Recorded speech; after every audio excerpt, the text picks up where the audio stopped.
This week's surveillance report covers the EU bringing back chat control, and there is a lot to discuss there, so let's buckle in.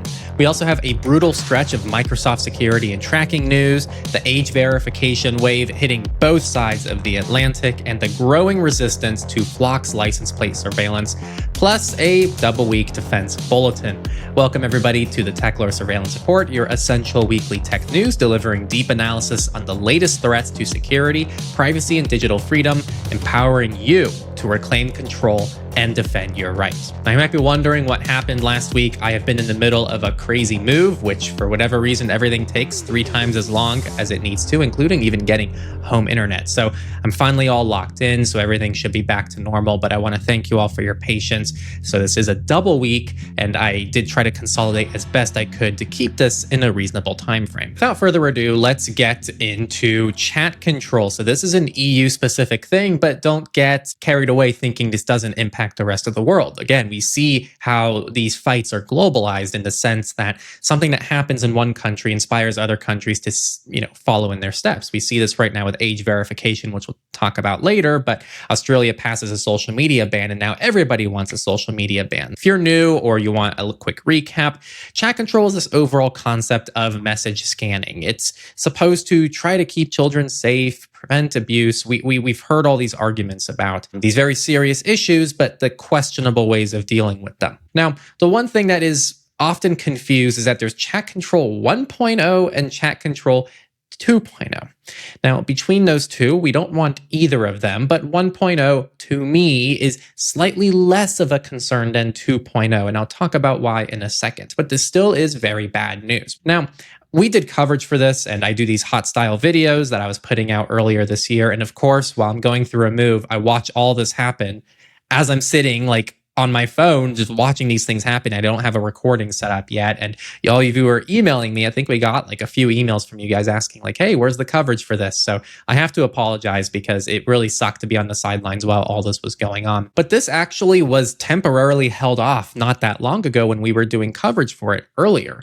But it was always kind of with an asterisk, right? I think even the thumbnail I used for that video had an asterisk. And then a big point I made is that this is going to come back at some point, but they really made it come back like that before anybody could really react very well. There was a potential for it to be overruled, but it would have required a supermajority, and that vote didn't come across as a supermajority, so this did end up actually getting through. Now, to actually answer what Chat Control 1.0 does, which is probably what you're wondering. So Patrick Breyer breaks this down in his blog really well. So what's coming back is that he specifically says US tech companies. Now, the reason he's specifying US tech companies is because there's a big movement right now, especially in Europe, to get away and have digital sovereignty so that their own companies are handling their own data. We're seeing this big wake-up call of, hey, maybe it's not the best idea to trust a government who doesn't maybe align with our interests with all of our data, because people now realize the power that that entails. So Patrick is making a point here of saying, hey, yeah, this is enabling the US tech companies to start scanning private messages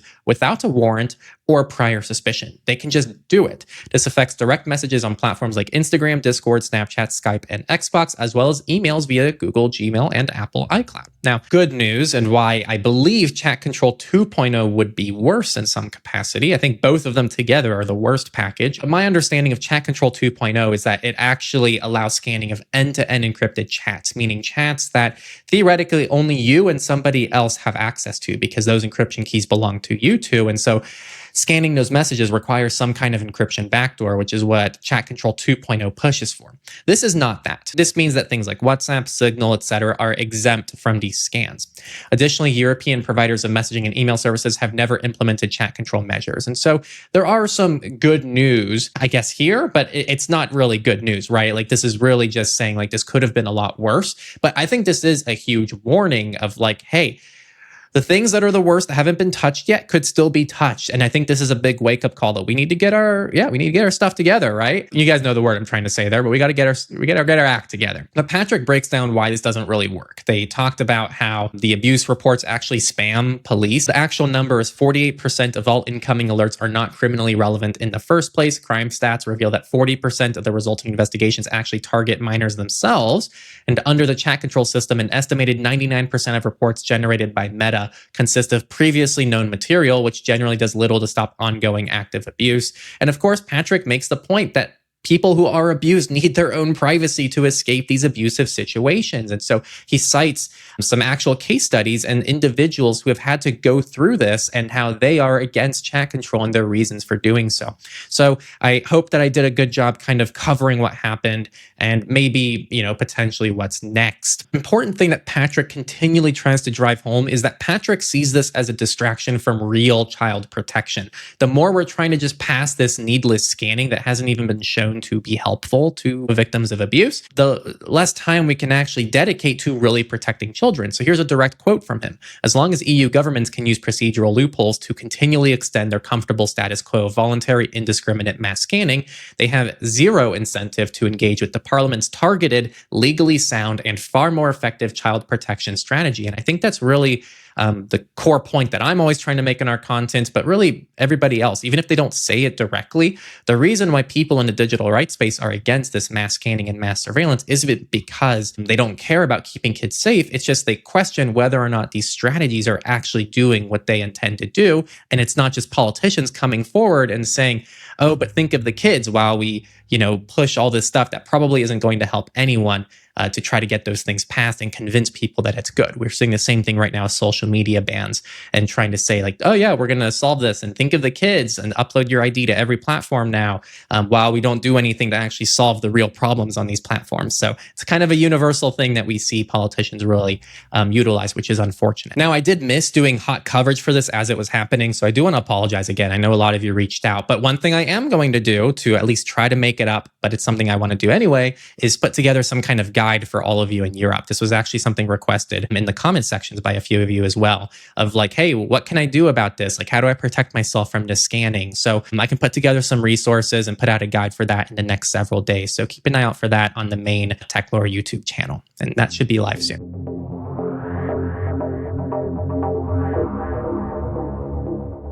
All right, coming later, we have the flock resistance. We have the age verification wave, which is hitting everywhere, but I have a ton. You guys can see this on the video right now.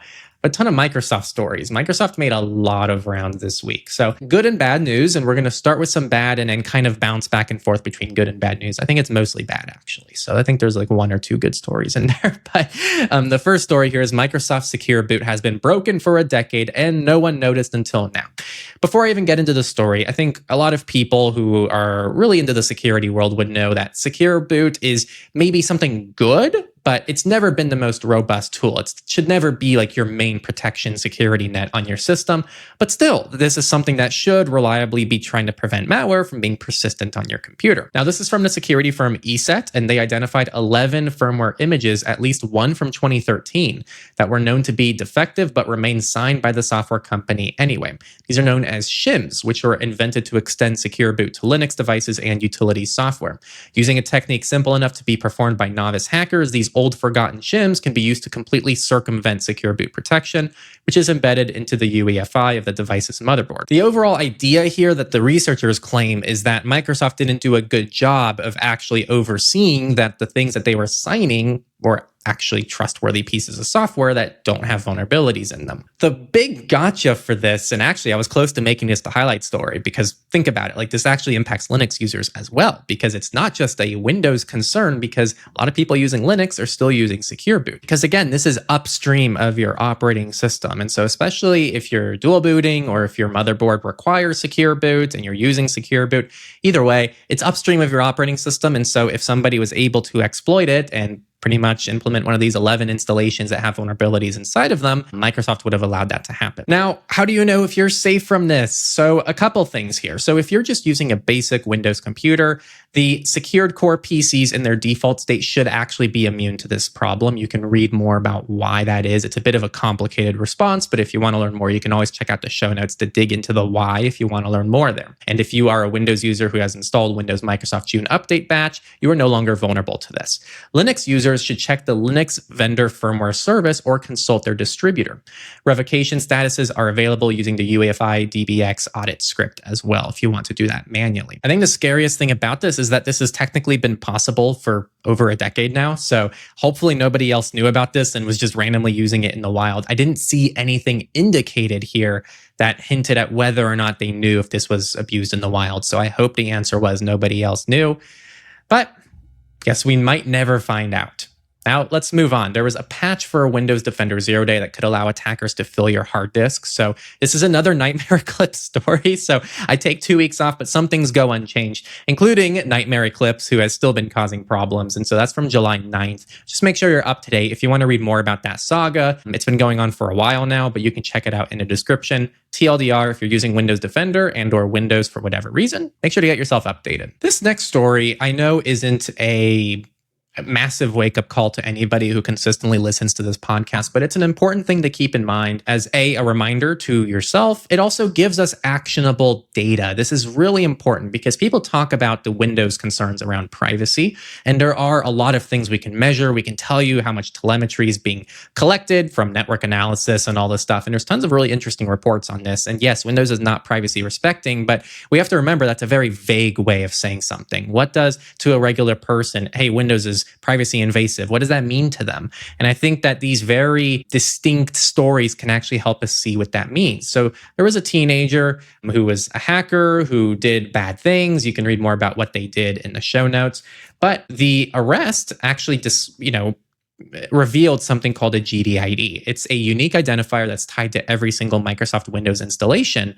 And it's because of that GDID that they were actually able to track this guy down. Surveillance is such a big word. And I think Microsoft actually probably does far more egregious things in terms of privacy issues on their operating system and the amount of data they collect about you and things like recall, etc. So there's actually a lot of things that I would classify as like surveillance status technology. This to me is a milder version of that. It is an identifier that is tied to your operating system that I think most people would assume Microsoft would have some way of getting anyway. So I don't think this is as maybe riveting as the PC Mag team seems to portray it as, but it is still something that we need to remember. And even at the end, they say this probably isn't a Microsoft specific issue. But ultimately, if you really want full transparency, and it's weird because they pose this as if you want to be fully anonymous, you have to use Linux, FreeBSD, that's what it says in the article. But I don't think somebody, and actually that's a 3Buddy Problem podcast that said that. You don't need to want to be anonymous to use Linux. I think if you just want an operating system that you can simply answer the question, hey, is there a unique identifier tracked to me? I just want to know.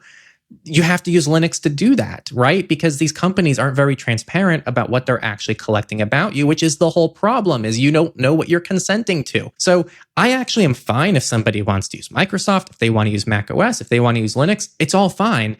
I just think that you as a consumer should fully know and understand what you're getting yourself into so that you know whether or not you even consent to it. Okay, now we have I believe the one good news. I guess the next article, and you'll remember this, the next article could be interpreted as good news depending on who you are, but Microsoft has added another year to Windows 10 Extended Update program. So the drama around this, I'm calling it drama, it's light drama, it's not actually that serious, but Microsoft has been a little bit iffy on whether or not they're going to continue extending security updates for Windows 10. And normally this makes sense. At a certain point, a company needs to let go of their old operating systems and maybe put more of their attention to the newer ones. And that's just a natural thing that happens with older software. And Windows 10 is quite old at this point in time. It's crazy how time flies. But why people were upset about this is that they were forcing a lot of people to move to Windows 11, but their computers were still fully functioning. So Microsoft had far steeper hardware requirements for Windows 11 devices, and it left all of these millions of devices still running Windows 10s that weren't capable of going to Windows 11, that were no longer getting security updates, making them practically dead weight for anybody who values just basic digital safety. So Microsoft put out this program. They originally were going to charge money for it. If you are still stuck on Windows 10 for whatever reason, they are actually extending this for another year. If you're in the EU, you get these updates for free. So go pro user regulations, that's awesome. But in other regions, you have to sign in with a Microsoft account and sync your system settings to be eligible for free updates.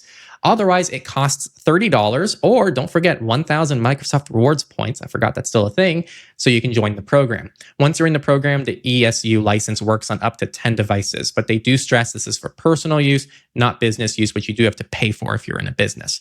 So I actually think that from where this originally started when we were doing coverage for this when it happened, which is Microsoft is like, hey, we're going to drop it completely, you're screwed, to, hey, we're going to make you pay, which still isn't a good situation, to, hey, actually, yeah, we've kind of like overall made this a lot easier to access. So I think this has really moved in the right direction, but still keep in mind there are some genuine security enhancements in Windows 11 that Windows 10 doesn't have. So I'd still overall recommend that if you are leaning into this to get security updates, that's good, but start thinking about what your next device looks like, or if there's some way to get Windows 11 on that machine anyway. And the last story, which I will let you all decide if this is good or bad news. I assume most of you will think this is good news, but data has shown that Windows dropped their overall share below 60% for the first time in years, whereas Linux reached 4.39, which is one of the strongest recent showings. Now, these are calculated based on web traffic. They're not actually exact. There's no real way to track this deep down and actually get an actual number, but typically this is probably accurate as a pattern over time. And to see Windows drop and Linux go up, I think is extremely exciting. And I think reflects overall the one that's valuing people and what people really want. I don't think people want this crap that Microsoft has been pushing the last few years of just shoving AI into every single thing. And that's why Microsoft is literally backing off their AI stuff. They're removing it from different things, or at least trying to rebrand it so it's not as obvious. And I just saw earlier today, I didn't put this in the show notes, but they are now trying to redo their search in Windows so that has less ads and it's more useful. And it's like, wow, imagine that, a search that actually is designed to be useful and search for things on my computer. Wow, that might actually get me to enjoy the operating system a bit more. So I think Microsoft might be getting their asses handed to them, and they're starting to realize, hey, we got to actually make a user-friendly OS. So I hope it continues that way.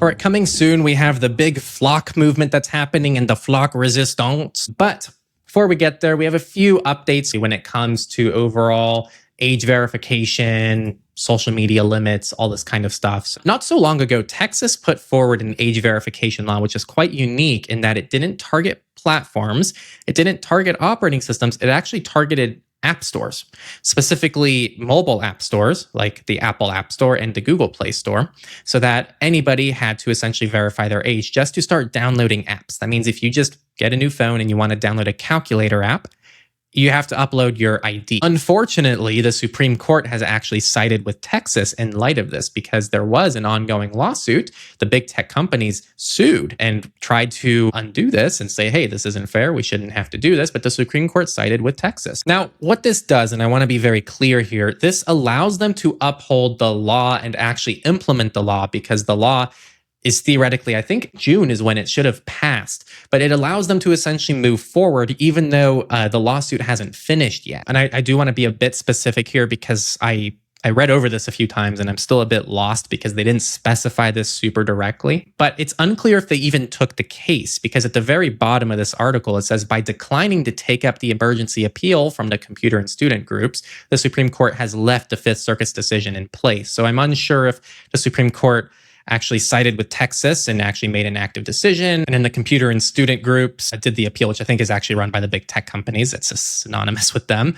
And then they just didn't hear it. So therefore the law goes anyway. Or I'm not sure of the details on what happened behind the scenes. This article didn't do a good job of breaking that down, but the overall takeaway is that in Texas, they can still uphold this and the case is still ongoing. Now, that's not all, and this is a very US heavy week, because the House voted on the KIDS Act last week, something else that I would have made a hot video about, and I was unable to, which is a bit sad. So the package combines a revised version of the Kids Online Safety Act, which was CASA, with several other internet bills, study bills, and reporting requirements and different regulations. The problem with this, as good as and noble as it might sound, is that it actually pressures online services to impose different age gating schemes using different standards. The EFF is strongly opposed to this. This article actually comes from the EFF, and they clear the field on why they feel that way. The TLDR is things we talk about. There's no way to reliably verify age in a privacy respecting manner that also keeps children safe along the way. And we haven't really seen the evidence that these things work. In fact, we've actually already seen breaches of age verification providers, and that's exactly what they say here. There's not too much more beyond that right now. It's a very short article that the EFF put forward there, but I do recommend checking it out. And if you are in the US right now, you need to be contacting your politicians. That's like the number one thing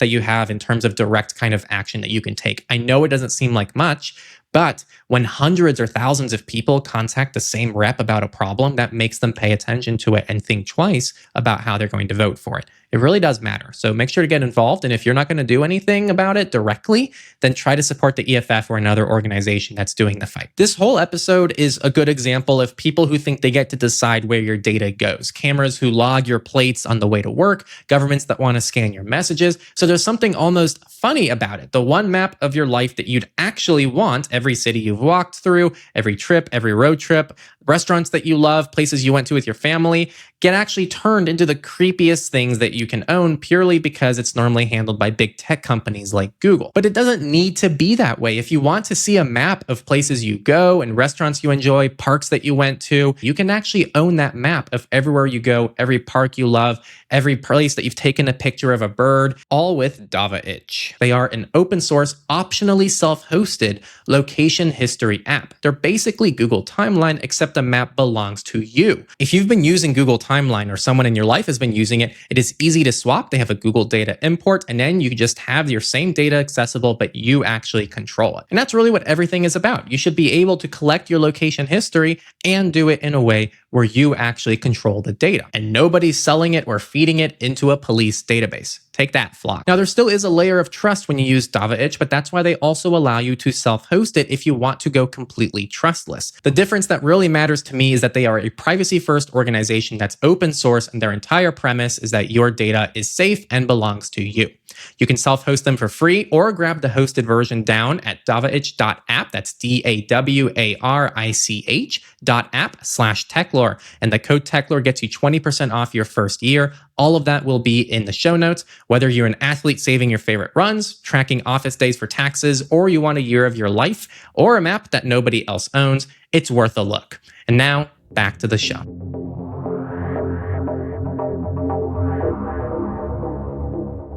If you don't know, Flock is a very creepy company. It's been making a lot of headlines because they are a license plate tracking company that's being served to police, and they all go and do this without warrants. And it's just a creepy surveillance dragnet that just catches everybody in the mix. And they even tried partnering with Ring in the Super Bowl, and it didn't go well for them. So people are kind of waking up, and they've become kind of the face right now. It's always changing who the face is, but right now the face of like the commercial corporate surveillance ship that keeps moving is Flock. And the LAPD has let their contract with Flock expire, citing serious concerns over civil liberties and privacy.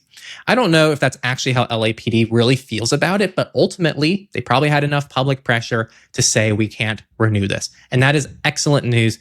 Good job, LA, and good job, LAPD, for making that call. And on that note, there's actually going to be a DFlock week of action that I wanted to draw some attention to. So if you want to learn more about this and get involved, that's also going to be found in the show notes. It's noalprs.com.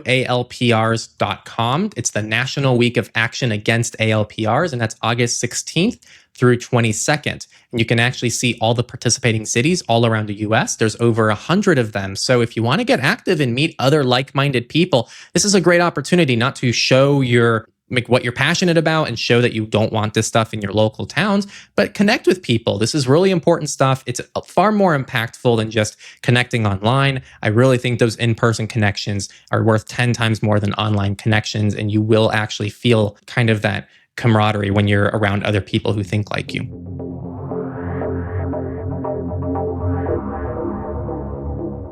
Right, and now we're going to get into the defense bulletin. Again, there are 3 subsections here. The first one is the data breaches, which is what it sounds like. Then there's the threats, which are things that you should know about to keep yourself safe and the people around you. And then we have the open source updates. So starting with the data breaches, I'm going to try to keep this really brief this week, guys, just because of time requirements. And I just want to get this out so we can get back on schedule. But the telco giant KDDI says a data breach affected over 12 million people. That's a Japanese telecommunications giant. So if you have any kind kind of relationship with this company, check out the show notes. And that's going to be the advice for all of these stories. If you want to learn more, check out the show notes. It has all the original sources there. There's also been another massive data breach exposed that had millions of driver's license numbers. And this was from the US insurance provider Assurance America. And they have confirmed that it impacted 7 million people.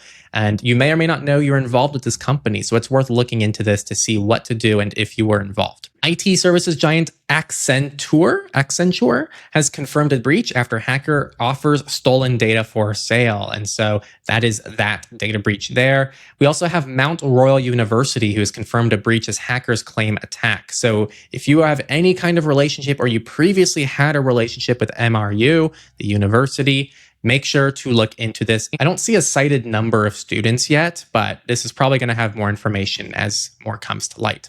My gosh, I feel like this is a common German brand. Yeah, German discount supermarket. Lidl has notified customers that they had a online shop breach after a service provider hack. They should have already notified people about this, but if you want to learn more or you have an ongoing relationship with them, you should dig into it to see if it impacts you. All right, health tech firm Zolis. Actually, it's funny because the title here says XOLIS, but the actual article and the image say XSOLIS. So I'm not sure which it is. I feel like it's XSOLIS, and their headline is wrong.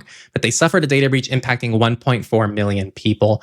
This is a healthcare technology company. And so if you have, again, any relationship with them, check it out. And that one specifically might be more downstream, so you might not know you do because it's used in hospitals, health insurers, etc. So make sure to look into this one. We also have the DHS that's confirmed that hackers breached the HSIN info sharing platform. That is the Homeland Security Information Network, which is a sensitive information sharing platform used by federal, state, local, and private sector partners. So if you want to learn more, again, show notes. Okay, similarly, I'm trying to keep the threats a bit more compact this week than normal, but I'll try to highlight main takeaways when I can here. So Google's actually paid $250,000 for a Linux vulnerability that allowed guest VM escapes. So if you had a virtual machine, it would actually escape the virtual machine and infect your main computer, which is a pretty scary thing.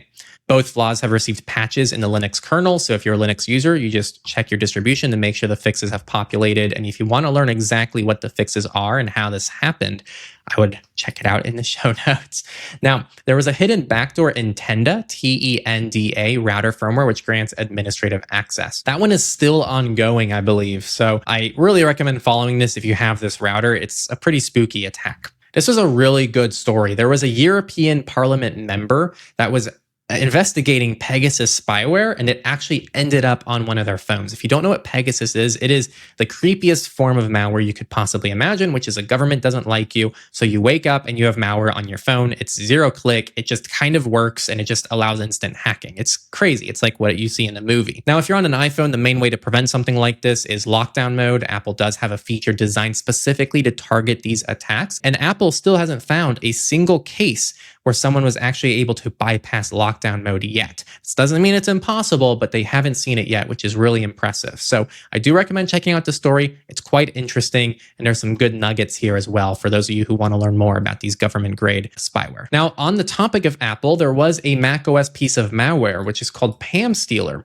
and it goes into this, the execution chain, how it works. I do recommend reading into it. We just don't have the time today for it, but it is a very interesting one. There's also a Crash Stealer malware that's posing as Apple's crash reporting tool, and it is targeting password managers and crypto wallet extensions, and it's actually a notarized malware. So lots of fun stuff here. So if you do care and want to see how these like macOS exploits are going, again, normally I would dig into these a little bit deeper, but this week I am keeping it more brief. This is another PSA, but there are 300 GitHub repos that pose as legit software to push malware. It's pretty much impersonating real services you might try to find on GitHub, but it's not actually the real thing and it's instead malware. So just always make sure that you're going to the right repo. This isn't some kind of GitHub specific issue. It's just a universal thing. Anytime you're installing software, make sure you're getting it from the actual trusted provider. I do like to, it's one of the reasons actually I don't like people who don't have their own dedicated websites and they just have GitHub be their website. I like having a dedicated website where someone is like, I have planted my flag on the internet. Here is how you download my software in the most trustworthy manner possible. Because if the person doesn't do that, it opens up the opportunity for scammers, hackers, etc., to take that spot for them. Now, LastPass Bitwarden users were also targeted with fake security alerts. And so if you want to see what this ongoing phishing campaign looks like, it's nothing too crazy. It's just a malicious email you get that tries to get you to do something. It's all phishing. It's nothing new, but it is worth flagging because I know a lot of you are Bitwarden users especially, that this is an ongoing thing. So just be on the lookout for it. All right, everybody. And now we are in the open source news. And this is one of my favorite things. And it's an easy way for me to also promote our Signal group. We've had Signal polls for a while now, and I even use them in our Signal group sometimes. We have about 150 people. It's for our Techlorians. And so if you want to support us and gain access to a little private community just for other people who like our content, you can do that. But now they've extended the capability for individual chats too. And so if you want to send something to an indecisive friend or recapture the magic of passing a note to your crush, you can send polls in an individual chat now as well. Now, Graphene OS has updated their secure exec spawning feature with a new implementation. They're also adding a per app toggle to enhance application compatibility, which is really good because if an app didn't agree with it or somebody doesn't want it for a specific app, now you can turn it off, which is pretty awesome. There's also a few bugs that they fix. And so if you want to update to the latest version, that's probably a good move. Calyx OS is also back with version 7.2.2, bringing the Shift Phone 8 support, which I have one in my closet that I still need to review. Now, a few things to flag here. It has that new phone, which is really exciting. But if you are on an older version of Calyx OS, which I kind of hope you aren't on because they haven't had security updates in a long time, but if you are on those older versions, you do need a clean install to go to version 7.2.2. Once you're updated, then you go back to normal over-the-air updates and everything's kind of back to normal. One really cool thing is they have this new signing thing, and they actually really detail it on their blog if you want to learn more, but it's like a hardware security module-based open source signing thing that is actually really awesome. So it's cool to see them back. I'm really excited to see them back. I was a little concerned when they just randomly dropped off the face of the earth, kind of, with their announcement of like, yeah, we're just stopping and coming back at some point in time, but I'm glad at some point in time actually happened, and it's cool to see another ROM option for people. We got a lot of ROM updates, and so Lineage OS has introduced web flashing tools, which is really exciting. They have revamped their stats page. They have Android 17 plans that they've announced, and quite a bit more. They've also migrated from GitLab to GitHub. They got a dark mode in their documentation, and they've also deployed security patches along some other updates. They've also announced that Lineage OS 24 development is underway based on that latest version of Android. So there's something for all custom ROM users, and even Postmarket OS has introduced KDE Plasma 6.7, better USB gadget handling, and Waydroid updates. So if you use any kind of non-Apple or non-stock Android operating system, you probably got some kind of update this week.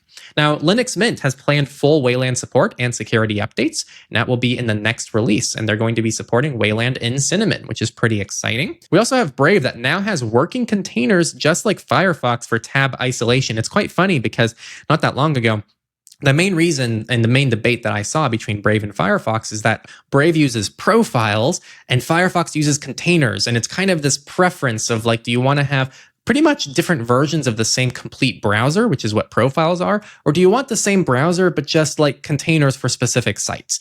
And this very different way of using these web browsers kind of separated two different people. But recently, Firefox introduced at least the concept of profiles in Firefox, where I don't know if they released it yet, but at least they announced they're intending to do it. And now Brave is working on containers. And so now I guess the debate's going to be gone soon because you can do either on either browser. The really cool, underrated thing about this is, and it says this here too, Brave's release marks the first time containers are available in a Chromium-based browser.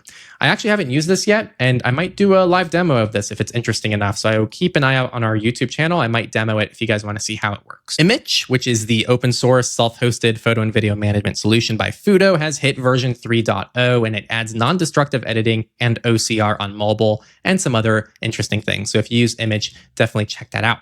Organic Maps, who I've interviewed on Techlore Talks, if you want to learn more about them. It's our sister podcast where I just interview founders, experts, etc., from different things in the space. But they've added satellite imagery, public transport routing, alternate routes, and more, which is really exciting. And I know a lot of people, literally in the comments of that interview, which was quite recent, asked for those things specifically. So that's pretty big news.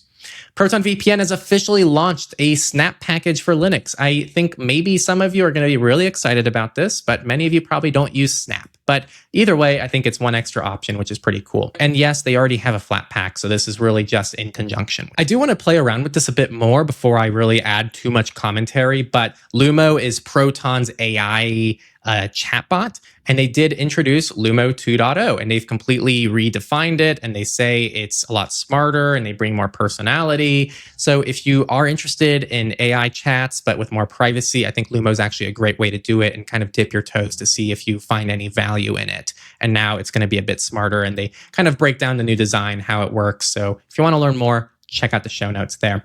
And then Proton Sheets also got an update with custom formats, drift detection, and some bug fixes as well. Now, this is an update for those of you who use the DuckDuckGo browser, but it now blocks YouTube video ads. So it's going to be pretty similar to what Brave provides maybe. But if you use DuckDuckGo's ecosystem for one reason or another, you now get to block YouTube ads too, which is pretty awesome. This one I'm also really excited about. So Proton has always, not always, but for a long time now has had an easy way to migrate your data from Gmail.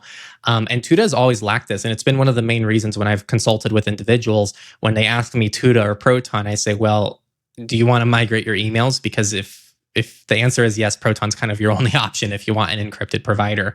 But now, Tuda has a one-click migration that is now in closed beta. So it's closed beta. They have not given me access to this one, so I don't have closed access right now. But I'm sure when I get my hands on it, I'm at least going to try to play with it. I don't have a Google account with Gmail to play around with, actually, so I don't know if I can even test this. But either way, I know a lot of people in your life do, and now you can get another email provider option as well. To do an easy migration. All right, this is the one that I know. You guys follow this podcast every week for the best news. Sometimes it's every other week because I'm moving or whatever's going on. But this is the news you guys came for, and it's that Hannah Montana Linux has been revived with a modernized stack and still a lot of pink. This is one of those more humorous, meme-ish style Linux distributions, but apparently they have completely revived it. So if you are interested, I guess check it out. All right, this next one is, I guess, open source adjacent because WhatsApp is not open source. But I do know a lot of you, even those of you who use Signal, still have to use WhatsApp for some of your contacts. Now, WhatsApp has rolled out usernames so you can hide your phone number from contacts. It's going to be very similar from what Signal does. In fact, Signal did it first, and it's kind of why I put it in the open source section because the open source software led the way on this. But now I'm guessing it's quite similar. You still need a phone number to sign up for your WhatsApp account, kind of like Signal. But you can reserve a username, and that way you can just share a username with people without needing to share your phone number. So I recommend a lot of you probably implement that unless you have a good reason to use your phone number. Tails hit version 7.9.1. That's the anonymous-based operating system. And they've updated just basic things there. And also we got Kali Linux, the pen testing operating system that hit 2026.2 with 9 new tools and some NetHunter updates. So if you use any of those operating systems, check out the show notes. All right, everybody, and that concludes the week's surveillance report. If this analysis helped you reclaim control, you can become a Techlorian by visiting the link in the show notes or just follow the newsletter for this podcast. I also am publishing a written version of this, which is like the quick 5-minute read that you get in your email inbox each Wednesday. It's completely free to join, and it's not spammed with or anything. It's just like a written accompanying guide to this if you can't listen to the full audio for whatever reason. No matter who you are, I also really encourage you all to leave a rating, share this episode with people you know. It keeps other people in your life stay safe and maybe get them interested in these discussions as well. And it also helps us grow this podcast so we can reach more and more people and keep this going forever and keep it super sustainable as time goes on. Thank you all for listening, and I'll see you in the next episode of Surveillance.